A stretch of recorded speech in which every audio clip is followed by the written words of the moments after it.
ભાવનગરમાં ફરી એકવાર ખેડૂતને ઢોર માર મારી લૂંટ ચલાવવાનો કિસ્સો સામે આવ્યો છે। ખેડૂત અશોકભાઈ ઇટાલિયાએ ભાગ્યા પાસેથી બાકીના લેણા પૈસા માંગતા ઢોર માર મારી લૂંટ ચલાવવામાં આવી હતી। અશોકભાઈના ખેતરમાં સંજયભાઈ પરમારને 4 મહિના માટે ખેતીમાં ભાગ્યા તરીકે કામ કરવા રાખ્યો હતો। જે દરમિયાન હિસાબ પેટે સંજયભાઈ પાસેથી રૂપિયા 15,500ની રકમ ખેડૂત અશોકભાઈને લેવાની નીકળતી હતી। લેણા પૈસા નહીં દેવાની દાનતી ભાગ્યાએ અશોકભાઈને ફોનમાં ભદ્ર શબ્દો બોલ્યા હતા। પોતાના ગામમાં નાગધણીબા ગામથી ખેડૂત અશોકભાઈ ભંડારિયા ગામે જઈ રહ્યા હતા। તે દરમિયાન ચારે શખ્સોએ અશોકભાઈની ગાડી આતરી ગળામાં રહેલી સોનાનો ચેન અને હાથમાં રહેલી 2 સોનાની વીંટી આશરે 3 લાખની લૂંટ કરી ઢોર માર મારી જાનથી મારી નાખવાની ધમકી આપી હતી। પીડિત ખેડૂતે વરતેજ પોલીસ સ્ટેશનમાં ફરિયાદ નોંધાવી છે। ઘટનાની ગંભીરતા જોતા પોલીસે તપાસ હાથ ધરી છે। જે કે સિંગુદત્તી સાથે હિરેન ભાયણી, ભાવનગર।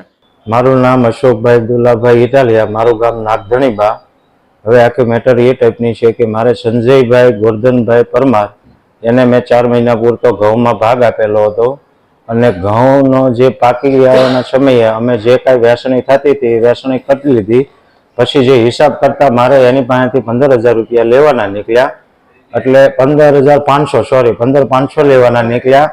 એટલે એ કે કાકા મારી પાસે નથી। તો મેં કીધું ભાઈ તું તારા પપ્પાને કહે। એટલે એના પપ્પાએ અમારા ગામના ચંદ્રકાંતભાઈને કીધું કે ભાઈ તમે આ પૈસા કબૂલી લ્યો। તો ચંદ્રકાંતભાઈ એ પૈસા કબૂલ્યા। એને આજ 5 થી 6 દિવસ થયા। તો મારે અહીં પૈસાની જરૂર હતી એટલે એ પૈસા મેં એની પાસે મગાવ્યા।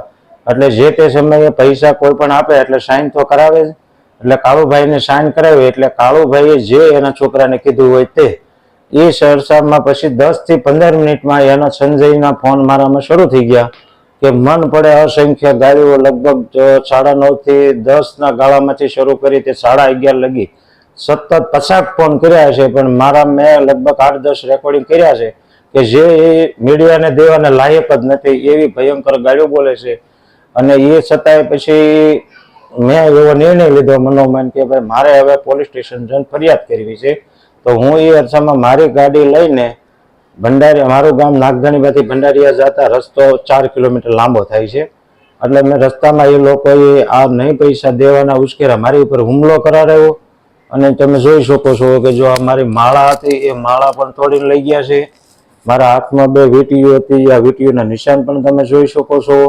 અંદાજિત 3 લાખ ઉપરની કિંમતનો માલ મારો લૂંટીને જતા રહ્યા છે। અને છેલ્લે જાતા એવું કહેતા ગયા છે કે મારે તને જાનથી મારી નાખવાની ધમકી આપીને જતા રહ્યા છે। કેટલા લોકો હતા? 4 લોકો હતા। એમાં 2ની ખરાઈ મેં કરી છે અને 2ને મોઢા તરાહા હતા એટલે હું ઓળખી ગયો નથી। 2ની ખરાઈ મેં કરેલી છે।